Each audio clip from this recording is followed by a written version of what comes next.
Today on Inquirer, Philippines sends note verbal to China after Chinese Coast Guard seized a rocket debris from the Philippine Navy. Human bones unearthed at construction site inside the Department of Justice compound. Metro Manila COVID-19 positivity rate jumps to 9.2%. Wave of infections possible according to OCTA research. And Philippines ranks 15th in the World Bank's Income Inequality Report.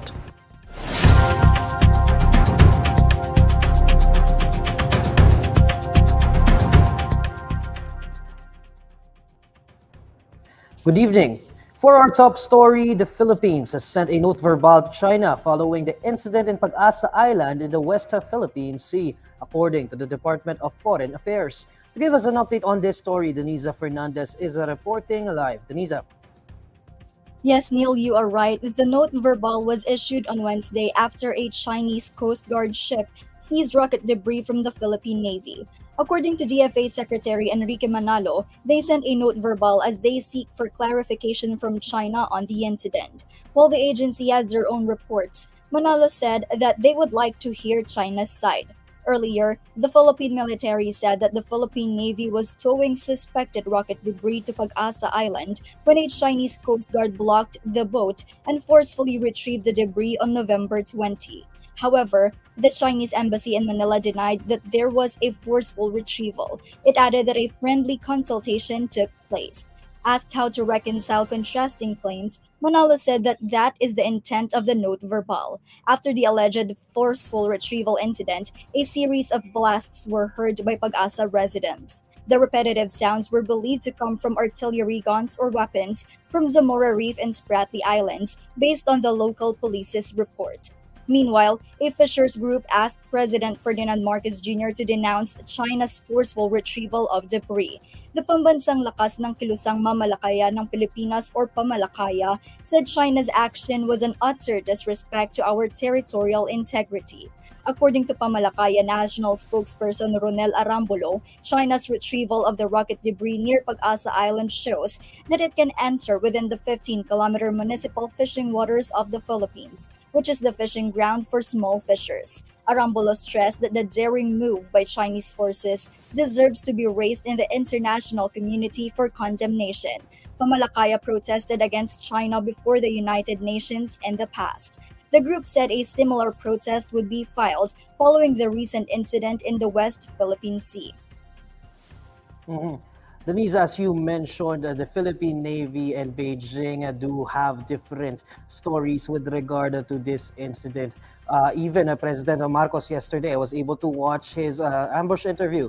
He mentioned that he wants to believe the Philippine Navy, but he also wants to hear the side of Beijing. So the question here, I guess, is what happens next? What happens if Beijing sticks to its story, and which is contrasting with the account of the Philippine Navy? Neil, Secretary Manalo said that they stand by with the Philippines account, but their next course of action will still depend on how China will reply to the note verbal. While the Chinese embassy denied such forceful retrieval, the DFA wants to get an official comment from Beijing. Okay, that's Denisa Fernandez reporting live.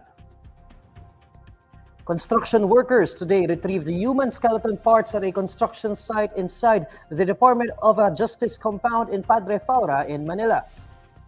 The human bones were excavated at the former building where the library was located. Justice Secretary Jesus Crispin Remulla said that the skeletons would be examined by the National Bureau of Investigation. This is not the first time that skeleton remains were discovered inside the DOJ compound. In 2005, 5 skulls and human bones were found at the construction site where the Forum Building now stands. The Forum Building is where state prosecutors hold office. An administrative official previously said that a garrison used by Japanese soldiers once stood at what is now the DOJ building. President Ferdinand Marcos Jr. has appointed Emmanuel Ledesma Jr. as acting President and Chief Executive Officer of the Philippine Health Insurance Corporation or PhilHealth. Office of the Press Secretary Officer in Charge Cheloy Garafil said Ledesma took his oath of office today. Ledesma is a member of PhilHealth's expert panel and the board of directors. He had also served as president and CEO of the Power Sector Assets and Liabilities Management Corporation. Metro Manila's COVID-19 positivity rate rose to 9.7% within 7 days, and a wave of infection is possible, according to independent pandemic monitor OCTA research. In a social media post, OCTA fellow Dr. Guido David said the positivity rate in Metro Manila jumped from 7.4% on November 15 to 9.2% as of November 22. David said another wave of infection in NCR is likely unless the trends change. He added that it would be similar to what we saw in June, where a spike in cases was recorded.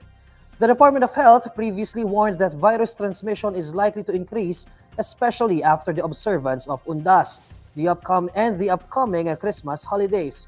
The detection of the XBB Omicron subvariant and XBC variant of COVID-19, both of which are believed to be highly immune evasive. The Philippines ranked 15th out of 63 countries in terms of income inequality, according to a World Bank report. To tell us more, here's Gina Mangaluza reporting live. Jean? Well, Neil, the Philippines ranked 15 out of 63 countries in the World Bank's inequality report. The World Bank's report stated that only the top 1% of Philippine earners captured 17% of the total national income, with only 14% of the said income shared by the bottom 50% of earners.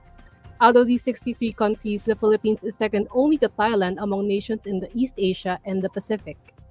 However, inequality is still very high in the Philippines.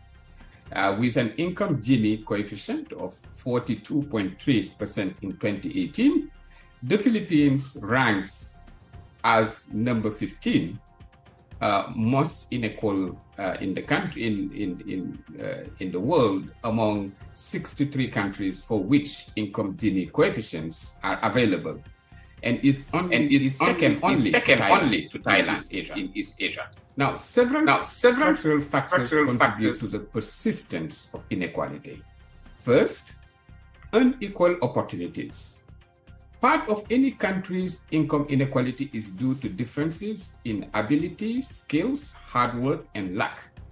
But another part is driven by inequality of opportunity.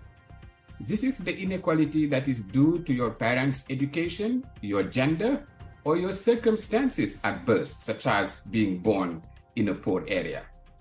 Inequality of opportunity unfortunately starts early in life and limits the potential for upgrowth mobility. While there has been considerable progress in expanding access to basic services, large disparities continue to persist between geographical regions and income groups, limiting the development of human capital in lagging regions.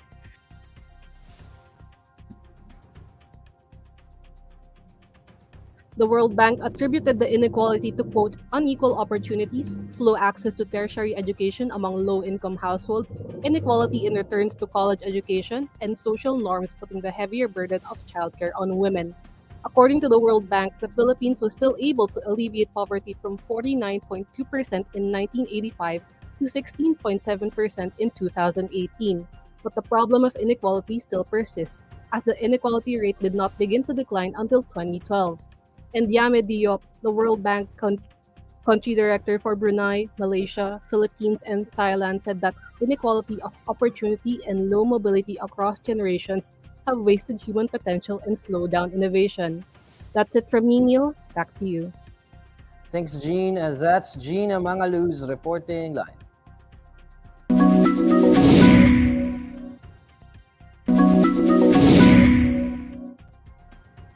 Alamin naman natin ang mainit na balita sa mundo ng showbiz kasama si Pauline Del Rosario ng Bandera. Pauline? Hi Neil! At sa ating mga kabandera natin all over the universe. Dream come true para sa aktres na si Dimples Romana na makilala sa personal ang isa sa mga iniidolo niyang K-drama actor. Sa Instagram, makikita na nakapag-selfie pa si Dimples sa kinagigiliwang opa ng Pilipinas na si Song Joong Ki. Tinag pa mismo ng aktres ang Korean actor at sinabing isang karangalan na ma-meet niya ito. Ayon pa sa aktres, halos hindi siya makahinga nang makita si Junki sa event. Hiniling pa niya na sana raw ay makatrabaho niya ang K-drama actor. Matatandaan noong Hunyo, inanunsyo ni Dimples na may malaking papel siyang gagampanan sa prestiyosong International Emmy Awards. Ito ang ikalawang beses na naimbitahan siya bilang juror ng event. Isa si Dimples sa mga pipili sa mananalong Best Television Programming na kung saan ay kinikilala nito ang mga TV show na napapanood sa labas ng US. At yan ang latest Bandera Chika natin today. Thank you, Neil! Thank you, Pauline. And these are the stories you need to know today. I'm Neil Mercado. Follow INQUIRER.net on Facebook, Twitter, YouTube, TikTok, Instagram, and Reddit. For more stories, visit INQUIRER.net. Good evening.